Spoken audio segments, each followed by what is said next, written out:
আমাদের পুরা দেশের, আমাদের রাষ্ট্রে, আমাদের শাসন ব্যবস্থায়, আমাদের শিক্ষা ব্যবস্থায়, আমাদের সমাজ ও সংস্কৃতিতে দুইটা শক্ত বায়াস আছে, যেটা আপনারা দেখবেন।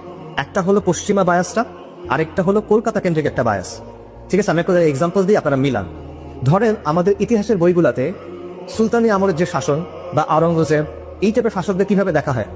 দখলদার, দাঙ্গাবাজ, তাই না? আর হিন্দু যে শাসক আছে, বৌদ্ধ যে শাসক আছে, তাদের কিভাবে দেখা হয়? এটা হলো আমাদের গৌরবের সময়। এটা হলো কলকাতা কেন্দ্রিক বায়াসের একটা এক্সাম্পল। আরেকটা দেখেন, আমাদের সমাজ বইগুলাতে কলকাতার নবজাগরণ, যেটা হলো হিন্দু সমাজের ভেতরে একটা সংস্কার মুভমেন্ট, সেটা নিয়ে 4-5 পৃষ্ঠা লম্বা আলোচনা। আর আপনি মুসলিম সমাজের মধ্যে যে সংস্কার আন্দোলন আছে, তাদের নিয়ে আলোচনা দেখেন 1 প্যারা 2 প্যারা। এটা আমি নিজে খুঁজে দেখছি। 23 সালে, ওই 24 সালের শুরুতে আমরা এগুলা খুঁজে দেখছি না। হাজী শরীয়তুল্লাহ, ফরাইজি আন্দোলন, তিতুমির,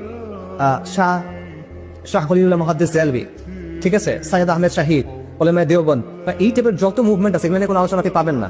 অল্প অল্প কিছু আলোচনা হয়তো ফরাইজি নিয়ে আছে। এটা সে তুলনা করেন রাজা রামমোহন রায়কে নিয়ে কত লম্বা আলোচনা, ঈশ্বরচন্দ্র বিদ্যাসাগরকে নিয়ে কত লম্বা আলোচনা। বায়াসের একটা এক্সাম্পল এটা।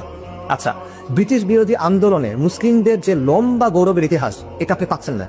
ফকির আন্দোলন থেকে শুরু করে, ফকির বিদ্রোহ থেকে শুরু করে 1857 সালে মহা অভ্যুত্থান বলেন, বালাকোটের কথা বলেন, বারাসাতের কথা বলেন, তিতুমিরের কথা বলেন, খিলাফত আন্দোলনের কথা বলেন, মাওলানা উইলায়াত আলী, মাওলানা ইনায়েত আলী, ওনাদের কথা বলেন, ফরাইজিদের কথা বলেন, এই আলোচনা নাই।